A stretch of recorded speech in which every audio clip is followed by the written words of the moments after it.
देखिए, इस बार मैं मानता हूं कि एक लंबे समय के बाद बंगाल चुनाव के बाद जिस तरीके से रुझान सामने आ रहे हैं, एक बात स्पष्ट है कि इस बार बंगाल की जनता ने सत्ता परिवर्तन के लिए, डबल इंजन की सरकार बनाने के लिए, मेरे प्रधानमंत्री नरेंद्र मोदी जी की सोच वाली सरकार बनाने के लिए मतदान करने का काम किया। जिस तरीके से लंबे समय से ममता बनर्जी जी मौजूदा मुख्यमंत्री वेस्ट बंगाल, उनके नेतृत्व से जिस तरीके से बंगाल की जनता त्रस्त है, अहिंसा और भ्रष्टाचार को लेकर और तानाशाही को लेकर जिस तरीके से बंगाल की जनता प्रताड़ित हो रही है, उसके खिलाफ इस बार जनता ने मतदान करने का काम किया है। मैं मानता हूं 4 मई को जब परिणाम आएंगे, और ये सिर्फ कहने के लिए ही नहीं, हवाई दावे ही नहीं, प्रधानमंत्री जी का विश्वास, जिस तरीके से गृह मंत्री जी ने वहां पर समय देने का काम किया, ऐसे में मैं मानता हूं कि एक बड़ी जीत की ओर एनडीए इन 5 राज्यों में अग्रसर हो रहा है। बीजेपी जो है वो बिहारी विद्रोही है, घटना हुई है। जिस तरीके से दूसरे राज्यों में जाकर नेता प्रतिपक्ष बिहार को बदनाम करने का काम करते हैं, ऐसे में इनके पास कोई हक नहीं बनता कि वो इस तरीके की भाषा का किसी के लिए इस्तेमाल करें। प्रधानमंत्री जी के नेतृत्व में हमारी एनडीए की सरकार सबका साथ सबका विकास की सोच के साथ आगे बढ़ने का काम कर रही है, और इस बात को हम लोग भी सहयोगी होने के नाते सुनिश्चित करेंगे कि कहीं पर भी किसी के साथ भी किसी तरीके का अन्याय ना क्षेत्र के आधार पर हो, ना जाति के आधार पर हो, ना धर्म के आधार पर हो, ना भाषा के आधार पर हो।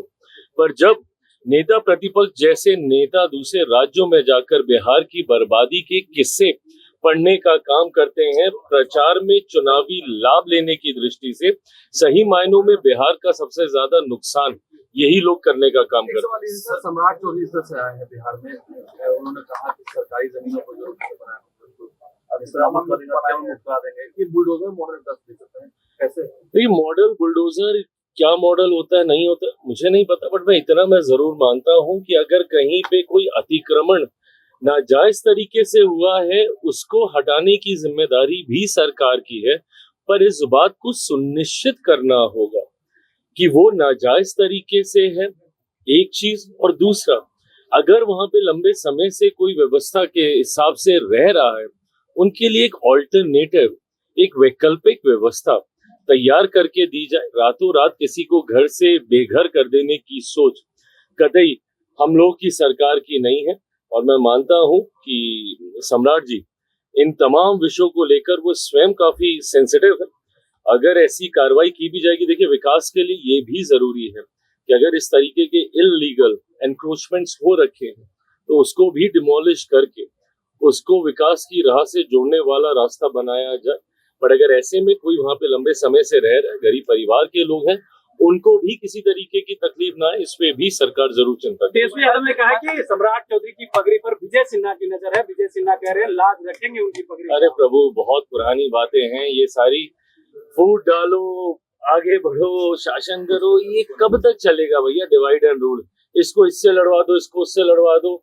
एनडीए पूरी एकजुटता के साथ चुनाव लड़ा, चुनाव के बाद हम लोगों ने मजबूत सरकार बनाई। आज की तारीख में जब एक नए नेतृत्व के साथ हमारा गठबंधन आगे बढ़ रहा है, तो इसमें ना विद इन द अलायंस, ना गठबंधन, ना सहयोग, कहीं पे किसी भी तरीके का भ्रांति भ्रम फैलाने का प्रयास किसी के भी द्वारा किया जाएगा तो कतई सफल नहीं होने वाला। हम लोग सिर्फ विकास की सोच के साथ आगे बढ़ रहे हैं।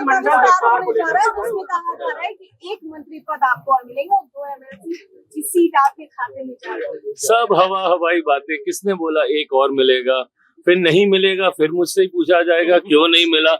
जब जो होगा वो बहुत स्पष्ट तरीके से बता देगा।